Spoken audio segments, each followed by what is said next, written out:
a political firestorm pitting women's rights against religious freedom. Inside the court, the justices also were deeply divided and sharply at odds in their approach to the case.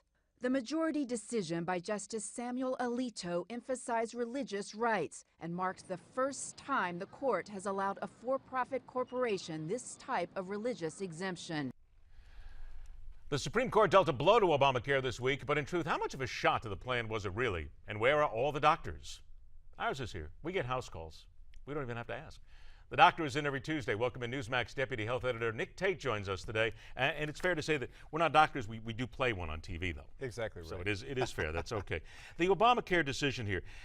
Let's discuss that, first of all, from the Supreme Court, because there are those who are really making it out to be this large, wide, contraceptive, destroys every possibility, but in essence, it is quite narrow. Very narrow. In fact, the only companies it really applies to are those companies where there's a small number of owners and those owners have a religious objection. That's number one.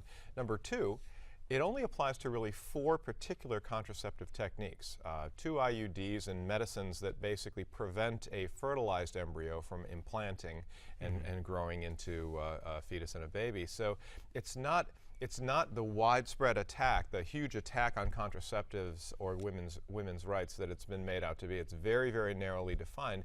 And to the folks who raised the suit, who argued against providing coverage, their argument is that those 4 specific contraceptive techniques are tantamount to abortion. So it's really much more narrow than we think. And you know, 85% of companies in this country already provide this coverage. So it's a very narrow window. Was this as big a defeat for Obamacare as some people want to indicate it was? Well, I think there are larger ramifications that go beyond Obamacare. It does have a little slice, a little cut at Obamacare, but it really does codify this idea that businesses that have strong faith and strong traditional points of view that are religious in orientation, they do have the power to say no to some of these federal regulations.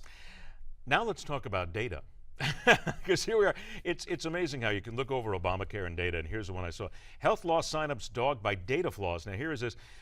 Apparently, the Health and Human Services said the administration has not been able to resolve 2.6 million so-called inconsistencies out of a total of 2.9 million such problems in the federal insurance exchange. That's 2.6 out of 2.9. It seems like we've got a huge data loss here, and this is a bigger problem. People cannot get coverage, correct me if I'm wrong, properly if all this data isn't all in place. Well, that's the question. We don't really know what it's going to mean. But, you know, if you take a few steps back, you remember the HHS, the White House, said that what we're going to do is we're going to ask people to kind of report their information on the honor system. They're not going to check it and see if what they report is accurate or not. Do they qualify for a subsidy? What is their status? Are they going to get the federal money coming in? And what we're now finding is they're doing the checks. A lot of people, what they're putting in their applications is not what they put on their taxes. So in resolving that information, they found some discrepancies. I will say there are also some problems on the other side, in that some of the insurance companies we've seen in places like California and other states, the insurance companies that initially said that doctors that were on your plan would be, the doctors you have would be on your plan and they'd be covered, people are now finding out that's not the case. The bigger picture for consumers is there are not enough people to identify these discrepancies, which may mean that when you show up to your doctor to get care, your doctor may say no, your insurance company may say no, and you may be out of money out of pocket. So we partially then start with the people themselves, the individual themselves who didn't put in the right information, and then go to the government who wasn't prepared to deal with people who were not giving them the right information. And add the third wing, which is insurers, and a fourth wing, which is state regulators. So as you can see, the multiplicities of bureaucracy are really affecting how consumers are getting their health care. A complete disaster. I just want to point this out. It said of the roughly 330 cases that could be straightened out, the administration had actually resolved only about 10,000. That is less than 1% of the total. Wasn't this all supposed to work perfectly right off the bat? Well, that's what we heard. You'd be able to keep your doctor, you'd be able to have your health insurance if you liked it, et cetera, et cetera. Okay, et cetera, et cetera. I like that because that's where it goes. Okay, here we go. It's now becoming costly here because we now have a lot of issues here with people looking for a network of doctors, and their doctors aren't there. And there's a need. There's going to, the numbers escape me at the moment, but there's going to need to be a tremendous amount more doctors in the next 20 years.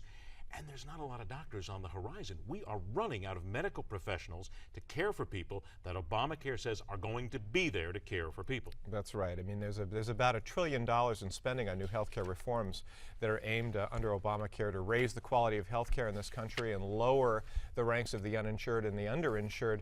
But at the center of the nation's health care system is a tremendous lack of doctors. The shortage already exists in many places in the country for not only primary care doctors but specialists in certain areas, and grow.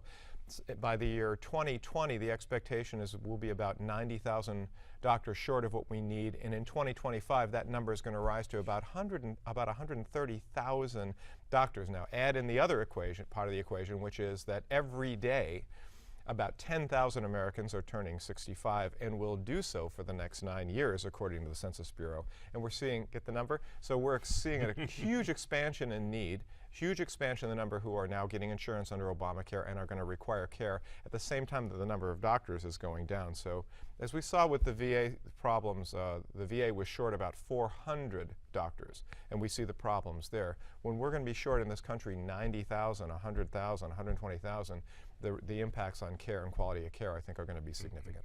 90 seconds to go. Two things real quick. Triglycerides are now the problem. Wait a minute now. Okay, let's forget about cholesterol now and go to triglycerides. Will you please stop making it so difficult for those of us trying to stay healthy? It does seem like the rules keep changing. Every day it seems. You need a roster, good cholesterol, bad cholesterol. Right. Well, now here's the third element, triglycerides. The latest study shows that, in fact, people who have a genetic defect that naturally lowers their levels of triglycerides, which are a bad and dangerous fat in our blood, have a much lower risk for heart attack and heart disease, 40% lower.